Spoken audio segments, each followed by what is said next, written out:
Welcome friends, कैसे हो आप सब लोग। स्वागत है आपके डिजिटल प्लेटफॉर्म पे। तो दोस्तों आ गए हैं वापस आपके सामने एक नया नोटिफिकेशन लेके। और नोटिफिकेशन रहेगा दोस्तों इस बार आपका आईबी का। तो दोस्तों आईबी में आपने पहले वैकेंसी देख चुके हो, पहले वैकेंसी निकल चुकी है ऑफिशियल लेवल की। दोस्तों आज का जो वीडियो रहेगा जिसकी पूरी डिटेल आपको बताने वाला हूँ, उसकी जो पोस्ट है वो क्या है, पोस्ट है उसकी एलिजिबिलिटी क्या है, एज का क्या क्राइटेरिया है, साथ में स्पेशल जो अलाउंस होता है, क्योंकि आईबी जो ऐसी फील्ड है, ऐसी संस्था है जिसमें स्पेशल अलाउंस आपको एक्स्ट्रा दिया जाता है, ठीक है। और वो स्पेशल अलाउंस होता है वही बहुत कुछ होता है। साथ में आईबी इंटेलिजेंस ब्यूरो, दोस्तों नाम सुनते ही दोस्त जो एक फील आता है तो वो आपको बिल्कुल आएगा, चाहे पोस्ट उसमें कोई सी भी हो, क्योंकि आईबी जो डिपार्टमेंट है वो सभी कोई सा भी कैंडिडेट हो, एक जो भर्ती वैकेंसी होती है उसमें अगर आती है आईबी की वैकेंसी, अगर कैंडिडेट विभिन्न प्रकार की तैयारी करता है डिपार्टमेंट्स की, और जैसे ही आईबी के डिपार्टमेंट्स में अगर कोई भर्ती आई है तो दोस्तों चाहे वो किसी भी फील्ड का हो, एक बार ट्राई तो जरूर करता है, क्योंकि डिपार्टमेंट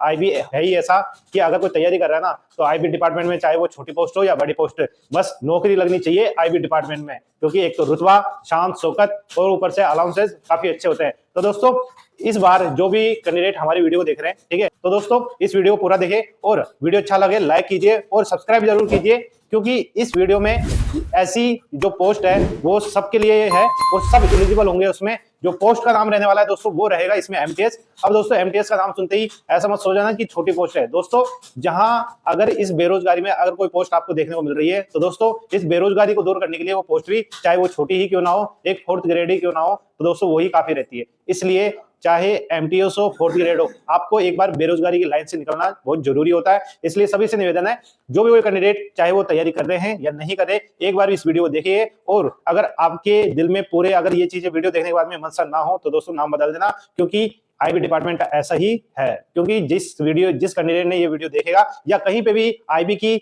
जो भर्ती ये वाली निकली है और एक बार उसे एलिजिबिलिटी का पता चल जाएगा, तो दोस्तों चाहे वो तैयारी करे ना करे, वो एक बार जो एग्जाम फॉर्म भरेगा और एग्जाम देकर भी आएगा, चाहे वो तैयारी कभी ही क्यों ना हो। ठीक है दोस्तों, अब इस नोटिफिकेशन की पूरी डिटेल देखेंगे, आपका टाइम ज्यादा खराब नहीं करेंगे, पूरी डिटेल देखेंगे क्या एलिजिबिलिटी का क्राइटेरिया है, कौन कौन लोग इस फॉर्म को भर सकता है और कितने टाइम बाद में इसकी एग्जाम होगी, क्या क्या ड्यूरेशन रहेगा, कितने स्टेज रहेंगे एग्जाम्स के, क्या पैटर्न रहेगा, सभी चीजों के बारे में बिल्कुल one two one point two point बात करेंगे। तो दोस्तों जुड़ जाइए हमारे चैनल से, सब्सक्राइब नहीं करा हो सब्सक्राइब कर लीजिए, वीडियो अच्छे लगे लाइक कीजिए और बेल आइकन दबाना ना भूलिए, जिससे आगामी कोई भी अपडेट हो आपके ऐसे ही कोई अच्छी संस्था से भर्ती होगा उसका अपडेट भी आपको मिलता रहे। तो दोस्तों स्क्रीन पे आप देख सकते हो आपके सामने ऑफिशियल आईबी इंटेलिजेंस ब्यूरो का ऑफिशियल नोटिफिकेशन है और जो आपकी पोस्ट रहेगी वो एमटीसीएस रहेगी। फुल फॉर्म बता देता हूं, मल्टीटास्किंग स्टाफ होता है। तो दोस्तों मल्टीटास्किंग स्टाफ होता है, आपकी अलग बहुत सारी ऑफिस होती है, ऑफिस में अलग अलग आपके डिपार्टमेंट्स होते हैं, उनमें एमटीएस भी अलग अलग उनका काम होता है, ठीक है। कहीं पे आपका मालियों का काम होता है, कहीं किसी पे, आपको हर डिपार्टमेंट में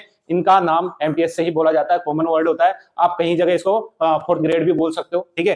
पर जो यहाँ पे नाम दिया गया है मल्टीटास्किंग का, वो एक जनरल वाला है, ठीक है। यानी आपका जो काम रहेगा वो एक ऑफिस का रहेगा, फाइलों का रहेगा, ठीक है। जो आपके ऑफिसर बोले फाइलों को एक डिपार्टमेंट से, एक स्टाफ से लेके दूसरे स्टाफ को देना है, साइन करवाने, इससे ज्यादा नहीं होता। और ऑफिशियली फाइलों का कुछ बेसिक वर्क होता है, वो आपको संभाल सकते हैं। तो दोस्तों ऐसा नहीं है कि कोई बिल्कुल ही गया बीता काम हो। और आज के टाइम पे चाहे वो एक 4th ग्रेड की वैकेंसी ही क्यों ना हो, उसका जो वर्क रहता है वो बिल्कुल अच्छा रहता है, ऐसे शर्म वाली बात नहीं होती है। क्योंकि बेरोजगारी की लाइन से निकलना और एक ऐसे डिपार्टमेंट में जॉब लगना जो आपकी आगे की लाइफ बिल्कुल चेंज कर दे, ठीक है। मान लो आप जॉब लग जाते हो और अगर कोई पूछता है आपसे कि भैया कहाँ कोई जॉब करते हो, आप बोलोगे, आप बिल्कुल कॉन्फिडेंस के साथ शान शौकत से बोलोगे कि हाँ सर करते हैं, आईबी में है। तो दोस्तों आईबी नाम बोलते ही बहुत कुछ हो जाता है, चाहे आपकी पोस्ट ही छोटी क्यों ना हो। तो दोस्तों वहां छोटी पोस्ट भी एक बहुत बड़ी मानी जाती है, ठीक है। आपकी जो फीलिंग गट्स होते हैं वही आपका जवाब दे जाती है पूरी लाइफ को, ठीक है। ये आपका नोटिफिकेशन है, सामने देख सकते हो आपका इंटेलिजेंस ब्यूरो आईबी है, ठीक है।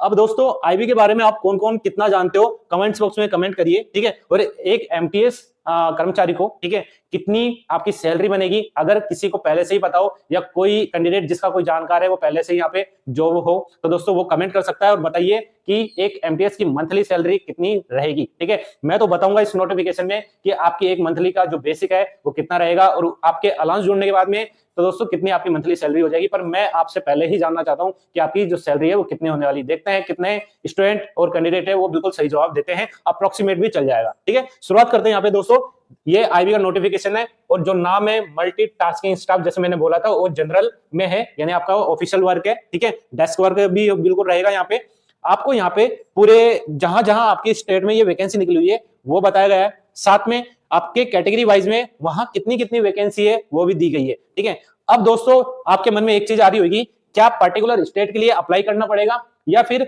इनमें प्रेफरेंस देनी पड़ेगी? तो दोस्तों यहाँ पे आपको अलग से अप्लाई नहीं करना पड़ेगा, आपको एक ही फॉर्म अप्लाई करना पड़ेगा। इसमें आपको लास्ट में प्रेफरेंस देनी होगी कि आपको किस स्टेट में यहाँ पे प्रायोरिटी देनी है, फिर ऐसे जितनी यहाँ पे स्टेट देख रहे हो वो आपको प्रायोरिटी में फिल कर देनी है। ठीक है, इस तरह से आपकी रहने वाली है। और यहाँ पे देख सकते हो नंबर ऑफ वैकेंसी कितनी आई है अलग अलग कैटेगरी में। टोटल वैकेंसी मैं आपको पहले क्लियर कर देता हूँ कि आपकी जो टोटल वैकेंसी है वो रहेगी यहाँ पे 362। ठीक है, यहाँ पे 362 आपकी टोटल वैकेंसी हो गई है। ठीक है, टोटल वैकेंसी है आपकी हर कैटेगरी को मिला के। दोस्तों कम लग रही होगी आपको, पर आईबी डिपार्टमेंट में तो दोस्तों बहुत कम निकलती है वैकेंसी, पर निकलती है तो दोस्तों वही काफी होती है। इसमें आपको अपनी कैटेगरी में एक पोस्ट से मतलब होता है, चाहे वो कैंडिडेट पूरे इंडिया में कितनी भी हो, ऑल इंडिया से पूरे एग्जाम से यहाँ पे फॉर्म आते हैं, तो दोस्तों सभी को अपनी एक पोस्ट से मतलब होता है, चाहे कम निकले ज्यादा निकले, आपका डेडिकेशन आपकी पोस्ट के लिए होना जरूरी है। ठीक है, कैंडिडेट यहाँ पे देख सकते हैं कि आपके हर स्टेट में किस तरह से वैकेंसी आई है। ठीक है, वीडियो को पॉज करके भी देख सकते हो कि आपकी कौन सी कैटेगरी है, आपको प्रेफरेंस है, पहले किस स्टेट को देना है वो देख सकते हो। सबसे ज्यादा आपको यहाँ पे जो हेडक्वार्टर है आपका दिल्ली, वहां पे देखने को मिलेगा। ठीक है, क्योंकि जनरल आपकी ये पोस्ट है एमटीएस वाली, देख सकते हो यहाँ पे दिल्ली आईबी हेडक्वार्टर है। ठीक है, यहाँ पे यूआर की 44 देखने को मिलेगी, ओबीसी नॉन क्रीमी को 30, एससी की 4 है, एसटी की 17 है, ईडब्ल्यूएस की 13, और यहाँ पे जो टोटल हेडक्वार्टर की मिला के 108 वैकेंसी हो जाएगी सभी कैटेगरी में मिला के। तो दोस्तों सबसे ज्यादा जो वैकेंसी है आपको दिल्ली में देखने को मिलेगी, जो कि आईबी का हेडक्वार्टर है। उसके बाद यहाँ पे दोस्तों आपको देखने को मिलेगी कहाँ पे, आपका ईटानगर में। ठीक है, ये ईटानगर है, इसमें टोटल 25 वैकेंसी है। ठीक है, अब कोई कैंडिडेट मेरे को ये बताए, कोई आपकी जीके टेस्ट मान लो, ठीक है, ईटानगर है, ये कहाँ पे है, कौन से आपकी जगह पड़ता है, आपका ईस्ट वेस्ट नॉर्थ साउथ। ठीक है, ये आपकी जीके मान के चलो। ठीक है, जो भी कैंडिडेट जानता हो फटाफट कमेंट करिए। ठीक है, ये आपका स्टेट वाइज आपकी वैकेंसी है वो रह गई है। आगे चलते हैं, जो आपका मेन आपके लिए जरूरी है एक एप्लीकेशन फॉर्म फिल करने के लिए, वो देख लेते हैं। आपके यहाँ पे जो एमटीएस वाली पोस्ट है उसके बारे में पूरी डिटेल दी गई है। क्या है इसमें, ये एक जनरल सेंट्रल सर्विस है।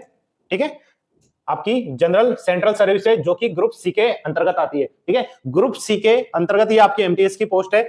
सीधी सी बात है, नॉन गजेटेड होगी और नॉन मिनिस्ट्रियल होगी। जैसे ही आप यहाँ पे 4200-4600 पे ग्रेड पे आ जाओगे तो दोस्तों तब जाके आप यहाँ पे गजेटेड ऑफिसर बन पाओगे। तो दोस्तों उस लेवल पे आने के लिए आपको यहाँ पे 10-15 साल भी लग सकते हैं, ज्यादा भी लग सकते हैं। ठीक है, यहाँ पे सैलरी का स्ट्रक्चर है वो आ गया है। लेवल 1 की आपकी पे स्केल रहेगी। आपकी जो सैलरी है वो 18,000 से यहाँ पे बेसिक पे आपका स्टार्ट हो जाएगा। ठीक है, 18,000 और प्लस जो भी यहाँ पे आपके अलाउंसेज होते हैं वो ऐड हो जाएंगे। तो दोस्तों मैंने शुरुआत में कहा था कि जो भी कैंडिडेट अगर जानता है कि मंथली सैलरी कितनी रहती है, हालांकि अभी तक जिनका भी कमेंट आए हैं या नहीं आए, तो दोस्तों उनको मैं क्लियर कर देता हूं सभी को। आपकी जो मंथली जो बेसिक सैलरी है वो 18,000 से स्टार्ट होगी। उसके बाद में आपकी पोस्टिंग किस स्टेट में है, ठीक है, वहां पे कितना अलाउंस आपको मिलता है उस हिसाब से थोड़ा सा वेरिएशन देखने को मिलेगा। ज्यादा नहीं, आपका 5,000 के आसपास का वेरिएशन आपको देखने को मिल जाएगा। ठीक है, पर अगर आप दिल्ली, मुंबई, ठीक है, और ऐसे शहरों में हो, बेंगलोर, जहां आपको अलाउंस है, एचआरए ज्यादा मिलता है, तो दोस्तों वहां पे थोड़ी सैलरी का स्ट्रक्चर वहां थोड़ा 5-7 हजार आपको वेरिएशन देखने को मिलेगा। ठीक है, ये आपकी मंथली सैलरी आपकी बेसिक पे 18,000 है, तो ये मान के चलिए आपकी जो सैलरी है 30 से, ठीक है, 30 से 40,000 के आसपास हो जाएगी। और अभी आपका जो 8वां वेतन आयोग है वो लग चुका है। तो दोस्तों जब कभी भी यहाँ पे पूरा फुल एंड फाइनल आपका पूरा प्रोसेस होगा 8वां वेतन का, तो जो आपकी सैलरी है तो वही सैलरी आपकी 40 से 50,000 के आसपास देखने को मिलेगी। ये मैं अप्रोक्सीमेटली बोल रहा हूँ, यही आपके पास 100% देख लेना। जब भी आपकी सैलरी, जो भी कैंडिडेट यहाँ पे जब जॉब लगेगा तो उसको जो सैलरी है 40 से 50,000 देखने को जरूर मिलेगी। ठीक है, अब जैसे मैंने बोला यहाँ पे आपको स्पेशल अलाउंस मिलता है। क्या मिलेगा? स्पेशल सिक्योरिटी अलाउंस कितना है? 20% ऑफ बेसिक पे, यानी आपकी यहाँ पे जो वो आपकी बेसिक पे रहेगी उसका आपका 20% यहाँ पे आपको देखने को मिल जाएगा। यहाँ पे देख सकते हो 20% ऑफ बेसिक पे। ठीक है दोस्तों, 20% बहुत होता है। ठीक है, अंदाजा लगा लीजिए कितना होगा 20%। साथ में ये तो ओनली आपका स्पेशल सिक्योरिटी अलाउंस है, इसके अलावा एचआरए, टीए, डीए बहुत सारी अलाउंस यहाँ पे ऐड हो जाते हैं। ठीक है, तो दोस्तों 40,000 हो सकता है, इससे ज्यादा भी हो जाए आपकी सैलरी। ठीक है, अब addition to others government allowance, इसके बाद में cash compensation lieu of duty perform on holiday subject to ceiling of 30 days. यानी अगर आपका हॉलीडे है किसी दिन और उस दिन आपकी मान लो ड्यूटी लग रही है, आप ड्यूटी कर रहे हो, तो दोस्तों उस दिन का आपका यहाँ पे या तो केस कंपनसेशन हो जाएगा, उसका आपको केस मिल जाएगा, या फिर आपका वो चीजें यहाँ पे स्पेशल एड हो जाएगी सैलरी के अंतर्गत। ठीक है, अब ये आगे आपका स्पेशल पे जो पे स्केल होगा आपका सैलरी का, उसके अकॉर्डिंग। अब यहाँ पे आपकी जो एजुकेशन क्वालिफिकेशन है उसकी बात करते हैं। जो मेन आपका यहाँ रहेगा एजुकेशन क्वालिफिकेशन क्या है, मात्र मैट्रिकुलेशन और या फिर इसके इक्विवेलेंट। जी दोस्तों, मात्र 10वीं पास अगर कोई कैंडिडेट है, गर्ल्स बॉयज मेल फीमेल कोई भी हो, ठीक है दोस्तों, अगर कोई भी 10वीं पास है तो दोस्तों वो इस फॉर्म को भर सकता है। परसेंटेज का कोई क्राइटेरिया नहीं है, आप चाहे 3rd डिवीजन ही क्यों ना हो, सप्लीमेंट्री पास क्यों नहीं हो, इस फॉर्म को फिल कर सकता है। मात्र आपको यहाँ पे 10वीं पास होना चाहिए। ठीक है, साथ में एक चीज और, पोजीशन ऑफ डोमिसाइल सर्टिफिकेट। ठीक है, यानी आपका जो मूल निवास है वो certificate that state against which candidate has applied on closing date. यानी आपकी क्लोजिंग जो एप्लीकेशन फॉर्म होगा, ठीक है, उससे पहले आपको जो डोमिसाइल सर्टिफिकेट है वो होना चाहिए। ठीक है, हर कैटेगरी का यहाँ पे अलग अलग चीजें कंडीशन होगी। अब इस चीज को देख के हो सकता है कि यहाँ पे आपकी जो स्टेट वाइज वैकेंसी हो उसमें पर्टिकुलर आपको यहाँ अप्लाई करना पड़े स्टेट वाइज। ठीक है, हो सकता है यहाँ पे प्रेफरेंसी ना हो। तो दोस्तों जो भी कैंडिडेट के अगर मन में यही क्वेश्चन हो, दोस्तों जब मैं ये बोलता हूं कि अगर कोई कंफ्यूजन है तो दोस्तों अगर मैंने भी वो लाइन बोली है तो 100% आपके दिमाग में भी यही लाइन आनी चाहिए कि सर क्या ऐसा भी हो सकता है कि पर्टिकुलर स्टेट के लिए भी अप्लाई कराई जा सके। तो दोस्तों इसी चीज के लिए आप इस प्लेटफॉर्म में उससे जुड़े रहना है, क्योंकि आपके माइंड में जो क्वेश्चन पुटअप होते हैं सीधी सी बात है मेरे पहले से ही हो जाते हैं। इसलिए मैं जानता हूं कि एक नोटिफिकेशन में अगर कोई लाइन आ रही है तो स्पेशल उसका क्या क्या इफेक्ट होने वाला है बाद में। तो दोस्तों उसका भी क्लैरिफिकेशन हो जाएगा कि स्पेशल अलग स्टेट के लिए अप्लाई करना है या फिर प्रेफरेंसी देनी होगी। पर आपको ये देखना है कि आपका जो यहाँ पे जितने भी सर्टिफिकेट है वो पूरे आपके एग्जाम फॉर्म है, ठीक है, जहां लास्ट डेट है उससे पहले आनी चाहिए। और जो लास्ट डेट है यहाँ पे पहले ही दे दी है, कितनी है, 14 दिसंबर 2025। ठीक है, एज का क्राइटेरिया यहाँ पे क्लियर कर दिया गया है, 18 से 25 साल। ठीक है, 18 से मिनिमम 18 है, मैक्सिमम 25 साल है। वो ईयर के बीच वाले सारे कैंडिडेट यहाँ पे फॉर्म भर सकते हैं। ठीक है, और इसके अलावा रिलैक्सेशन की बात करेंगे। रिलैक्सेशन देख सकते हो यहाँ पे आप, रिलैक्सेशन स्टार्टिंग में SC ST की बात करेंगे तो उन्हें यहाँ पे 5 साल की छूट दिखाई देगी। ठीक है, 5 साल की छूट दिखाई देगी।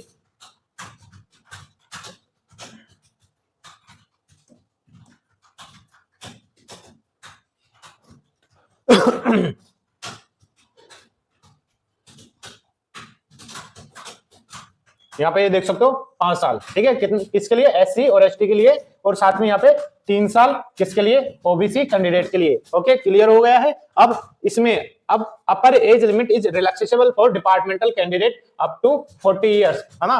कितना, यहाँ पे उनको 3 साल की अगर उनकी रेगुलर सर्विस है तो उनके लिए है। ठीक है, यहाँ पे 40 साल तक का है उनके लिए। साथ में यहाँ पे 35 इयर्स इनके लिए, UR candidate 38, OBC 40, SC ST in case of कौन कौन है, window, divorce women judicially separated for husband. ठीक है, ये इनके लिए यहाँ पे अलग अलग कैटेगरी वालों की जो मेल है वो फीमेल है उनकी यहाँ पे छूट देखने को मिल सकती है। ठीक है, और साथ में एक्स सर्विसमैन, गवर्नमेंट इंस्ट्रक्शन।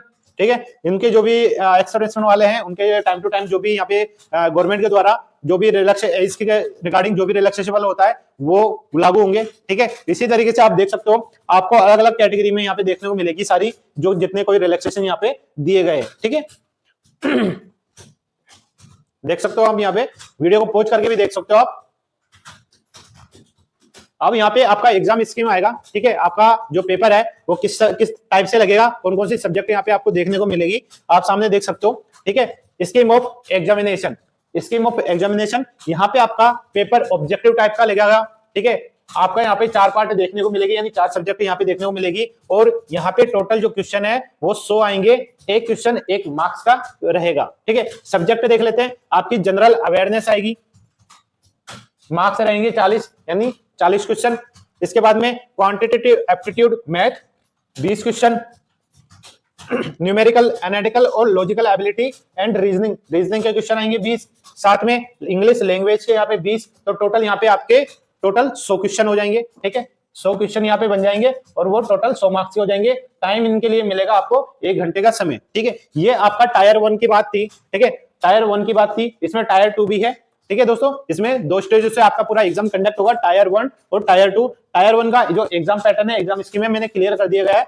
जो टायर 2 की बात करेंगे, जो भी स्टूडेंट टायर 1 पास करेंगे, ठीक है, अपीयर होंगे टायर 2 के लिए, तो उनका जो एग्जाम स्कीम है वो क्या रहेगा, आपका इसमें डिस्क्रिप्टिव टाइप का टेस्ट लगेगा, ठीक है, किसका, इंग्लिश लैंग्वेज एंड कॉम्प्रिहेंशन का, ठीक है। यहाँ पे जो मार्क्स रहेंगे आपके 50 रहेगा, ठीक है, 50 और एक क्वेश्चन, एक मार्क्स का टोटल आपके 50। अब यहाँ पे देखते हैं कि जो आपके क्वेश्चन है वो किस टाइप से आपके आएंगे, ठीक है। क्या आएगा आपका यहाँ पे, बेसिक ऑफ इंग्लिश लैंग्वेज आएगा, वोकैबुलरी आएगी, करेक्ट ग्रामर करना होगा, सेंटेंस स्ट्रक्चर टाइप का आएगा, एंटोनिम सिनोनिम उनका करेक्ट यूज, ठीक है। ये आपके हो सकता है ये ऑब्जेक्टिव टाइप में आ जाए या आपका डिस्क्रिप्टिव टाइप में आ जाए, ठीक है, टाइप करवा ले वहां पे, या और इसके अलावा आपका कॉम्प्रिहेंशन एंड पैराग्राफ राइटिंग आएगा, जो कि आपको 150 वर्ड में टाइप करना होगा, ठीक है। हो सकता है पेन पेपर मोड हो, तो वो उसके लिए इंस्ट्रक्शन नीचे पता चल जाएगा कि पेन पेपर मोड के अकॉर्डिंग है या फिर कंप्यूटर में टाइप करना है, ठीक है। यहाँ आपका जो आपका टायर 2 होगा, exam will be qualifying nature, यानी ये आपको मात्र पास करना होगा, इसके मार्क्स आपके ऐड नहीं होंगे।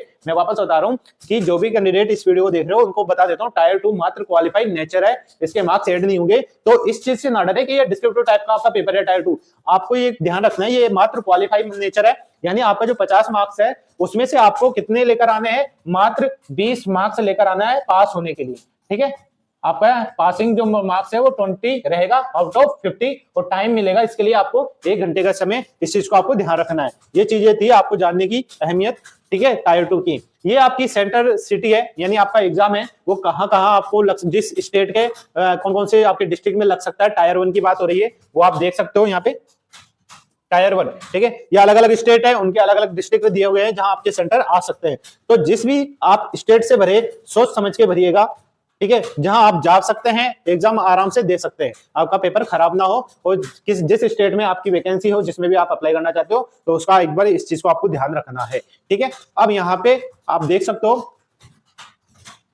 Candidate could accommodate any of the 5 examination centre, ठीक है। हो सकता है यहाँ पे आपका जब एग्जाम फॉर्म फिल हो, वहां आपको एग्जाम जो सिटी है जो वरीयता मांग ले, यानी 3 सिटी या 5 सिटी भरने के लिए, कि उनमें अगर आप ऑप्शन हो तो वहां उनमें से आपका कहीं पे भी सेंटर आ सकता है। तो इन्होंने 5 एग्जामिनेशन सेंटर मांगा है, आपको 5 आपकी भी जो प्रायोरिटी देनी होगी जिसमें आप सेंटर चाहते हो, उसमें से आप कहीं पे भी आपका यहाँ पे आ सकता है, ठीक है। आगे चलते हैं। अब यहाँ पे देख, जो नेगेटिव मार्किंग की बात करते हैं, सिलेक्शन ऑफ कैंडिडेट कैसे होगा selection, appear in tyre 1 centre allocate हो जाएंगे, किसमें से, जो भी आप 5 सिटी सेलेक्ट करोगे उनमें से, ठीक है। नेगेटिव मार्किंग कितनी रहेगी आपकी, 1/4 ऑफ ईच रॉन्ग आंसर, ठीक है, 1/4 ऑफ मार्क्स, ओके। इसके बाद में यहाँ पे आउट ऑफ 100 टायर 1 में जो भी आपका 100 मार्क्स का लगेगा, 100 मार्क्स से जो भी आपकी कट ऑफ जाती है आपकी कैटेगरी वाइज में, तो दोस्तों वो चीजें आपको पार करनी है, मेरिट में आना है, तभी आप अपीयर होगे टायर 2 में, ठीक है। यहाँ पे मिनिमम पासिंग मार्क्स भी दे रखा है कि हर कैटेगरी के अंदर एक मिनिमम पासिंग मार्क्स है, वो तो लानी ही है। उसके अलावा आपका जो भी एक क्राइटेरिया जाता है कट ऑफ का, वो चीजें आपको पार करनी है। यूआर की 30, ओबीसी की 28, एसटी एससी की 25, ईडब्ल्यूएस की 30, ठीक है। और यहाँ पे देख सकते हो ये आपका एक मिनिमम क्वालिफाइंग मार्क्स है, इतना आपको लाना पड़ेगा। इसके बाद में जो भी आपकी मेरिट जाती है उसकी कट ऑफ वो अलग रहेगी, ठीक है। अब यहाँ पे जो भी कैंडिडेट टायर 1 में पास होंगे और अपीयर होंगे टायर 2 के लिए, तो कितने नंबर ऑफ स्टूडेंट है जो टायर 2 के लिए अपीयर होंगे, तो दोस्तों 10 टाइम्स, ठीक है, यानी 10 गुना कैंडिडेट अभ्यर्थी हैं जो अपीयर होंगे, किसके लिए, टायर 2 के लिए, नंबर ऑफ जितनी आपकी कैटेगरी की वैकेंसी है उसके अकॉर्डिंग, ओके, क्लियर है। और जैसा कि टायर 2 के लिए बोला गया है, ये आपका मात्र क्वालिफाइड नेचर है, यानी आपको 50 मार्क्स का पेपर लगेगा, उसमें से मात्र आपको 20 मार्क्स लाने पड़ेंगे, ओके, अंडरस्टैंड। चलते हैं। तो दोस्तों जो भी कैंडिडेट वीडियो देखें, पूरा देखें, बीच में वीडियो को अधूरा ना छोड़े। मैं पहले भी जो भी कभी नोटिफिकेशन बताता हूं, तो दोस्तों किस नोटिफिकेशन में आपके किस स्तर पे क्या चीज अपडेट ला दे, क्या चीज चेंज कर दे, हो सकता है अभी यहाँ पे वो आगे जैसे चले कोई इंपॉर्टेंट नोटिस और दे जो आपको जानने के लिए जरूरत हो, तो दोस्तों उस चीज से आप बिल्कुल वाकिफ हो, तो उसके लिए आपको वीडियो को पूरा शुरू से लेकर अंत तक देखना है, ठीक है। यहाँ पे रेजोल्यूशन ऑफ टाई कैसे आ जाता है कि अगर आपके नंबर ऑफ कैंडिडेट है जिनके मार्क्स बिल्कुल सेम आ जाते हैं, तो उनमें प्रायोरिटी कैसे करते हैं, तो दोस्तों सबसे पहले जो सबसे ज्यादा एज का कैंडिडेट होगा, date of birth older candidate, उनको पहले हायर रैंक पे रखा जाता है, उनको पहले लिया जाता है। फिर स्टार्टिंग करते हैं आपके जो नाम होता है अल्फाबेट ऑर्डर से, तो उनके अकॉर्डिंग उनका जो नाम आएगा सबसे पहले, फिर आते हैं। तो इस तरह से उनके जो चेंजेज है फिल्टर करते हैं कि अगर सेम मार्क्स पे कोई कैंडिडेट, नंबर ऑफ कैंडिडेट आ रहे हैं तो उनको फिल्टर कैसे करें, प्रायोरिटी पे कैसे ले। ठीक है, इसके अलावा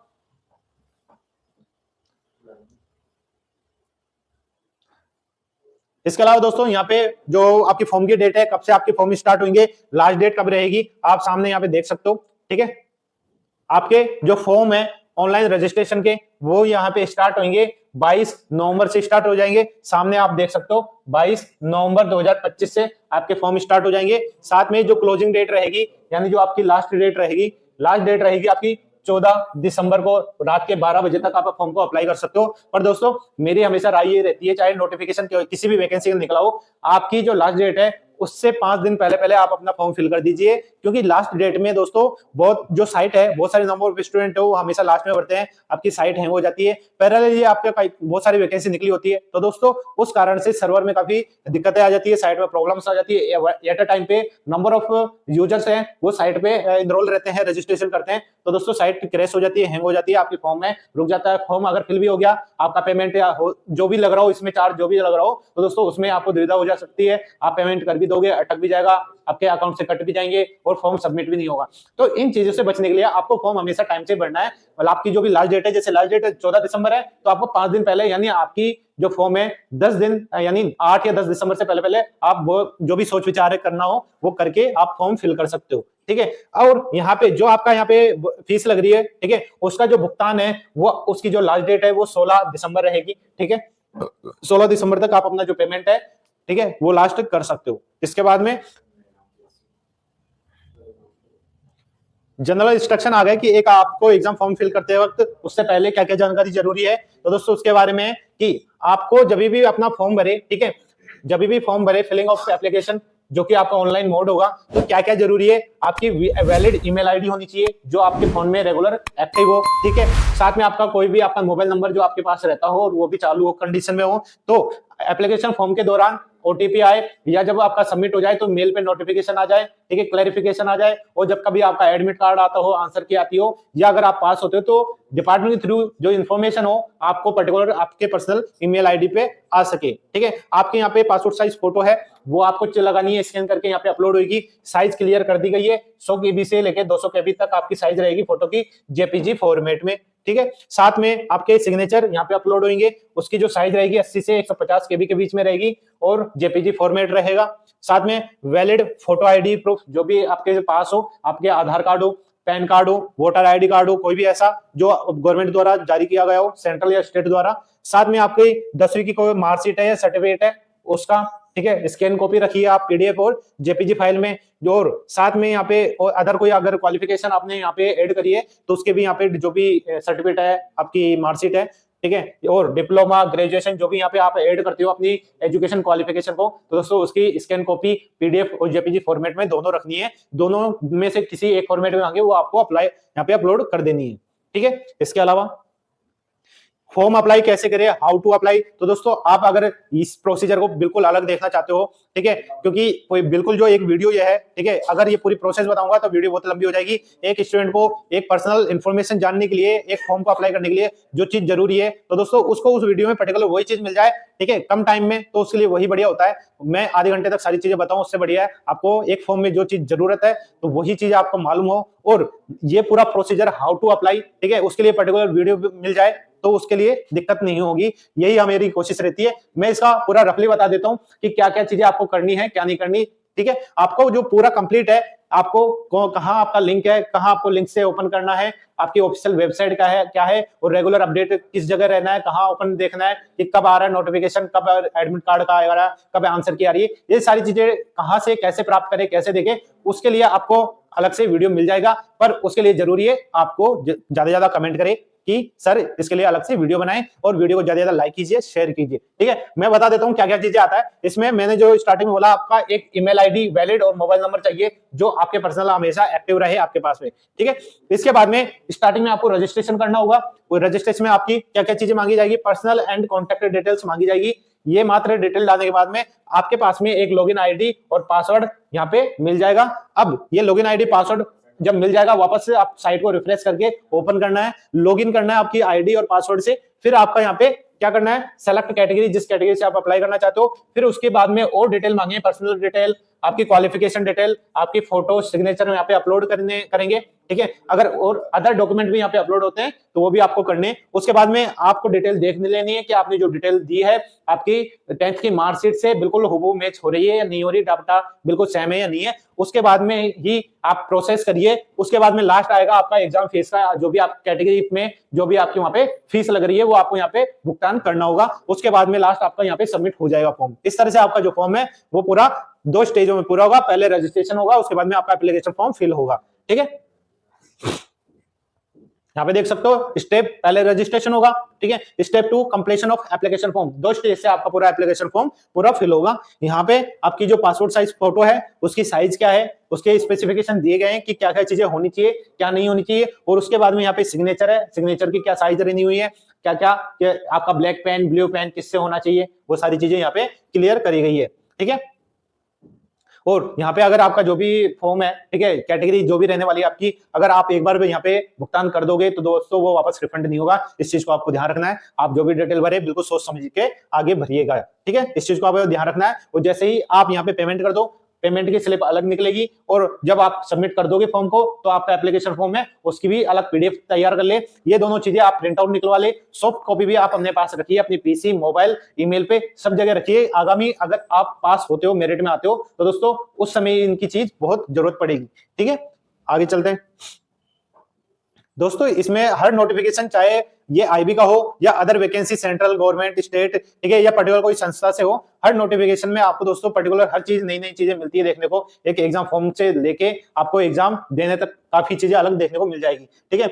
यहाँ पे आप जब भी अपना एग्जाम हो, जो भी डेट आए उस टाइम अपना एडमिट कार्ड आपको ले जाना है, आपकी ओरिजिनल आईडी, ठीक है, जो आपने वहां पे फिल करी है वो ले जानी है, और पासपोर्ट साइज फोटो 2-3 वो साथ में ले जाने हैं, जो एग्जाम आपको देने में कोई दिक्कत ना आए। यहाँ पे पर्टिकुलर जो आपका फॉर्म है कैटेगरी के अकॉर्डिंग, वो उनमें भुगतान किस तरह के लगने वाला है यहाँ पे देख सकते हो।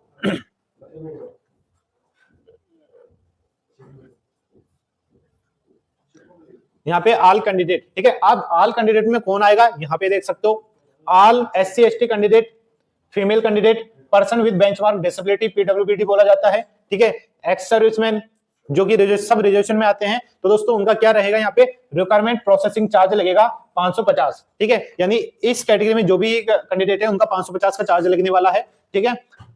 और यहाँ पे एक्स सर्विसमैन वाले हैं, ठीक है, बाकी सब यहाँ आगे 550 देख सकते हो। इसके बाद में जो भी कैंडिडेट बच जाते हैं, ठीक है, कौन, मेल कैंडिडेट और UR EWS OBC कैटेगरी, इनमें भी मेल कैंडिडेट की बात हो रही है। इस चीज को आपको ध्यान रखना है। उनकी फीस जो लगने वाली है, एग्जाम फीस लगेगी आपकी 100, और साथ में रिक्वायरमेंट प्रोसेसिंग चार्ज लगेगा 550। तो टोटल फीस जो होगी यहाँ पे 650 लगेगी। इनके लिए वापस बता देता हूँ, मेल कैंडिडेट कैटेगरी आपकी UR EWS OBC कैटेगरी वालों के लिए, पुरुष वर्ग वालों के लिए यहाँ पे 650 का फीस पेमेंट करना पड़ेगा। इस चीज को ध्यान रखना है आपको, ठीक है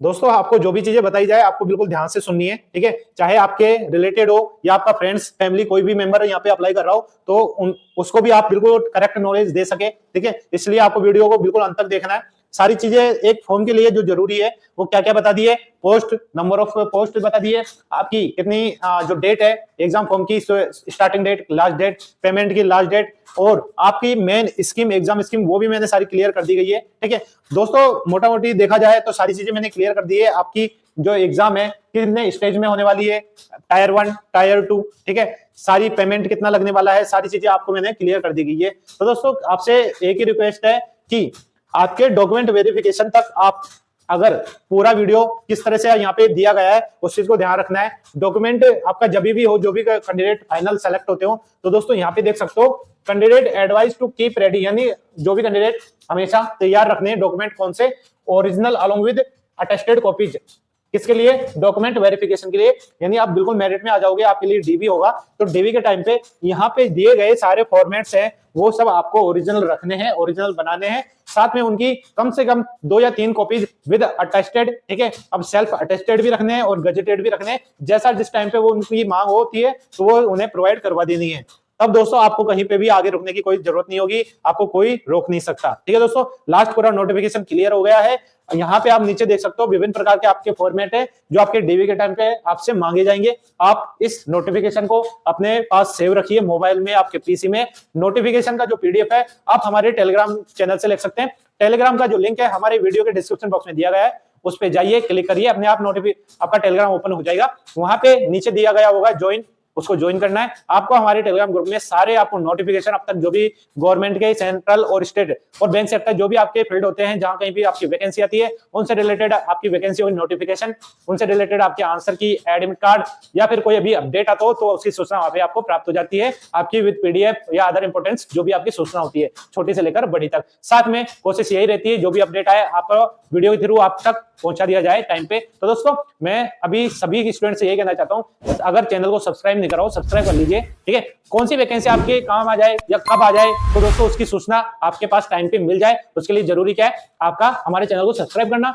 चैनल को सब्सक्राइब कीजिए, बेल आइकन दबाइए, जिससे जब भी कोई अपडेट हो आपको तुरंत मिल जाए। अगर आपका काम का है तो तुरंत आपको वीडियो को देख के बिल्कुल शुरू से लेकर अंत तक पूरा देखना है। तो दोस्तों वीडियो को चैनल को सब्सक्राइब तक तो कर ही दिया होगा, तो लाइक भी कर दीजिए, ज्यादा ज्यादा शेयर भी कर दीजिए, और ऐसे ही वीडियो पाने के लिए हमसे जुड़े रहिएगा हमारे डिजिटल प्लेटफॉर्म से। तो मिलते हैं दोस्तों आपकी नई वैकेंसी, नया एडमिट कार्ड और साथ में उनके रिजल्ट के साथ में। धन्यवाद, जय हिंद।